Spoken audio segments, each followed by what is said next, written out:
2 weeks ago may nag-comment nga sa atin dito. Shoutout natin si Mike Miranda. Sabi niya dito, yung Epson 5590 ba madali lang makonect sa Wi-Fi dahil walang CD player daw yung kanyang computer. Baka mahirap install ng Wi-Fi sa Epson. Need ba ng disk player to download the Wi-Fi capability? So eto mga tropa, medyo kahit papano napaghahalataan yung tropa natin na si Mike Miranda sa kanyang edad. Hindi mo na kailangan ng disk driver or disk player para i-install yung drivers ni Epson 5590. Pero anyway, price check muna tayo sa Epson 5590. Etong Epson 5590 mga tropa, 16,000 siya. Pero nung medyo bago-bago pa to, nasa around 15,000 lang to, or yung pinaka-suggested retail price niya ay 15,045 pesos, 'di ba? Pero syempre kahit papano dahil nga sa demand or mababa yung supply,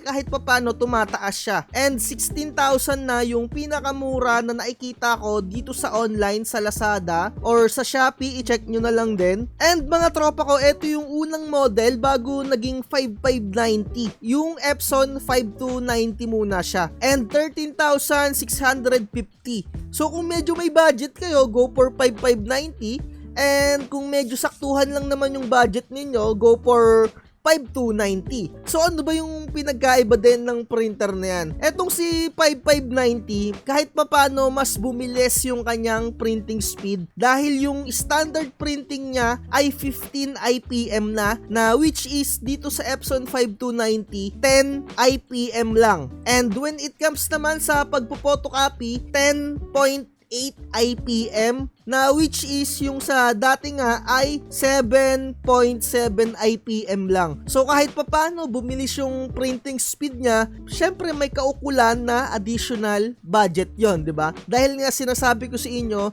walang printer na kayang i-accommodate lahat ng needs nyo. Kung meron man, syempre medyo mahal-mahal na. At para sa content natin ngayong araw na to, etong si Mike Miranda, ay highly suggest na panoorin mo etong vlogs ko na merong title, ano dapat gagawin sa bagong biling printer Epson. Kasi kung iniisip mo na gagamitan mo pa ng CD player para magamit yung printer mo, ay dati pa yon, nung sinaunang panahon pa yon, siguro mga around 2001 or mga 2005, 2008, ayan, yung mga tipong nag-aaral pa ako niyan dati, talagang gagamit ka pa ng CD player para mag-install. And syempre kahit pa paano ngayon, mabilis na yung pag-upgrade ng technology natin, hindi mo na kailangan ng CD player. Hindi ko nga alam kung may mga laptop pa na bagong laptop na meron pang mga CD player. Kasi sa pagkakaalam ko, yung ibang laptop wala ng mga CD player. Talagang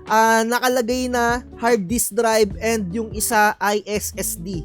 So nandito na tayo sa pinaka-printer natin, Epson 5290. Pagka nandito na, setup na natin, punta lang kayo ng settings dyan. Ginagamit ko lang yung forward button, so alam nyo naman na yan. And then click nyo lang yung OK pagka nasa settings na kayo. Hanapin nyo yung network settings para makakonect tayo sa Wi-Fi natin. Click nyo lang yung OK, tapos Wi-Fi setup. Dalawa yung naka-setup dito, no? Merong Wi-Fi direct at merong Wi-Fi mismo. Etong Wi-Fi direct, etong printer natin, magbo-broadcast siya ng Wi-Fi signal para makakonect yung cellphone mo mismo dito sa binobroadcast niya na Wi-Fi. Pero hindi yan yung gagamitin natin, ibang tutorial na lang yon. Ang ituturo ko sa inyo, yung same connection ng Wi-Fi. Kumbaga, etong printer natin, i-connect natin siya kung saan yung cellphone natin ay nakakonect sa iisang Wi-Fi signal. So, click nyo lang tong OK. Ganyan yung lalabas dyan, no? Proceed nyo lang siya. And then dito, Wi-Fi Setup Wizard. Click nyo lang ulit yung OK. Isa-search nyo na yung Wi-Fi signal sa inyong mga bahay. So once na makita nyo na yung mismong Wi-Fi ninyo or kung naikikonek kayo sa kapitbahay ninyo, ayan, makakapag-print din sila. 'Di ba? Pagka nasa iisang Wi-Fi. So dahil ito yung Wi-Fi namin, i-click ko lang to. Ito kasi nakakonect na yung printer na to sa SSID na yan or yung sa binobroadcast na Wi-Fi na itong aking internet provider. So hindi ko na sa inyo may papakita. Pero i-click na lang din natin yung okay. Mag-i-input password lang naman yan eh. Ayan o, ganyan. Input password lang yan. Once na ma-input nyo na yung password, maglo-loading yan. Mag-i-initialize siya. Medyo matagal-tagal yung setup pero antayin nyo lang yon. Once na okay na yon, pwede na tayong mag-print at mag-proceed na tayo. Balik na tayo doon sa isang video.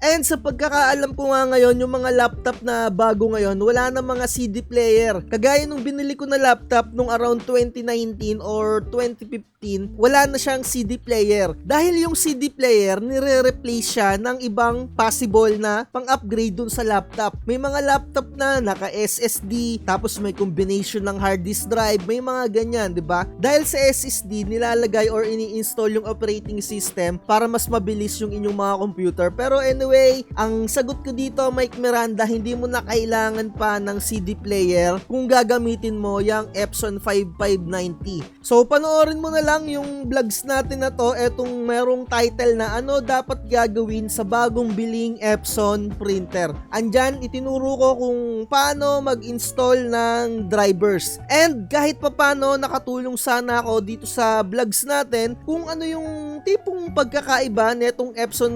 5290 when it comes dito sa Epson 5590. May mga vlogs na ako na pinag-compare ko etong mga printer na to. At sa mga hindi nakakaalam, ang printer na gamit ko for document printing ay Epson 5290. Dahil syempre kahit papano, budget lang. And to tell you honestly, medyo may kabagalan nga talaga siya when it comes sa pagpo-photocopy. At ayun yung medyo kinagandahan netong Epson 5590, medyo mas bumilis siya. And kung titignan ninyo dito sa copy speed, 10.8 IPM na siya. Kumbaga parang normal printing niya ng 5290. Pero when it comes nga sa presyo, mas mahal ang Epson 5590. Siguro dito na natin tapusan yung vlogs natin na to. Sa mga gusto mag-avail ng mga templates and Canva Pro for printing business na kailangan ninyo, message nyo lang ako sa ating Facebook page. At sa mga nakakapanood neto, kung kagaya rin kayo ni tropang Mike Miranda, kahit papano naman, hindi natin sila masisisi. Baka syempre, hindi naman tayo pare-parehas na techie or hindi tayo mahilig sa gadget, kaya siguro kahit papano hindi updated si tropang Mike Miranda. Pero inuulit ko, sa Epson printer, hindi nyo na kailangan ng disk drivers or disk player para i-install. Ida-download nyo lang online or panoorin nyo etong vlogs natin na to kung papaano yung gagawin sa mga bago nyong biling printer. Like, share, and subscribe. At lagi ko sinasabi, huwag magpapauto. Bye-bye. Huwag kang magpapauto, mag-isip ka sa pilian. Sa laro ng buhay, dama